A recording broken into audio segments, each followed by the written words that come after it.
ಹಾನಗಲ್ನಲ್ಲಿ ಬೊಮ್ಮಾಯಿ ಭರ್ಜರಿ road show. ನಮಸ್ಕಾರ ವೀಕ್ಷಕರೇ. ಹಾವೇರಿ ಜಿಲ್ಲಾ ಹಾನಗಲ್ ತಾಲೂಕಿನ ಹಾನಗಲ್ ನಗರದಲ್ಲಿ ಹಾವೇರಿ ಲೋಕಸಭಾ ಕ್ಷೇತ್ರದ ಬಸವರಾಜ ಬೊಮ್ಮಾಯಿ ಅವರಿಗೆ ಅಭೂತಪೂರ್ವವಾದ ಸ್ವಾಗತ ದೊರಕಿದೆ. ಹೌದು ವೀಕ್ಷಕರೇ, ಲೋಕಸಭಾ ಚುನಾವಣೆಯ ಪ್ರಚಾರ ಅಂಗವಾಗಿ ಶನಿವಾರ ಸಂಜೆ ಹಾನಗಲ್ ನಗರದಲ್ಲಿ ಶಿವಾಜಿನಗರದಿಂದ ಗಾಂಧಿ ವೃತ್ತದವರೆಗೂ ಪ್ರಮುಖ ಬೀದಿಗಳಲ್ಲಿ ಹಾವೇರಿ ಜಿಲ್ಲಾ ಗದಗ್ ಲೋಕಸಭಾ ಅಭ್ಯರ್ಥಿ ಬಸವರಾಜ ಬೊಮ್ಮಾಯಿ ಅವರಿಗೆ ಸಹಸ್ರಾರು ಜನಸಂಖ್ಯೆ ಬಿಜೆಪಿ ಕಾರ್ಯಕರ್ತರಿಂದ ಪ್ರಚಾರ ಮೆರವಣಿಗೆ ನೆರವೇರಿತು.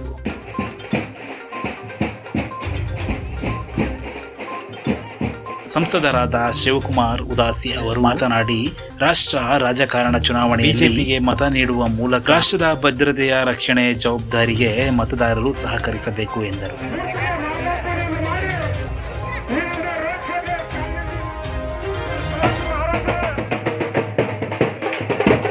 ಮಾಜಿ ಸಚಿವರಾದ ಮನೋಹರ್ ತಹಶೀಲ್ದಾರ್, ಶಿವರಾಜ್ ಸಜ್ಜರ್, ರಾಜಶೇಖರ್ ಕಟ್ಟಿಗೌಡರ್, ಕಲ್ಯಾಣ್ ಕುಮಾರ್ ಶೆಟ್ಟರ್, ಮಾಲ್ತೇಶ್ ಸೊಪ್ಪಿನ್, ಕೃಷ್ಣ ಇಳೇಗೇರ್, ಪ್ರವೀಣ್ ಸುಲಾಕೆ, ರವಿಚಂದ್ರ ಪುರೋಹಿತ್, ಸಂಜಯ್ ಪೇಂದ್ರೆ ಹಾಗೂ ಮತ್ತಿತರರು ಸೇರಿದಂತೆ ಬೃಹತ್ ಮೆರವಣಿಗೆಯಲ್ಲಿ ಪಾಲ್ಗೊಂಡಿದ್ದರು.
ವರದಿ ಮಾಲ್ತೇಶ್ ಬಿ ತುಮರಿಕೊಪ್ಪ, ಹಾನಗಲ್.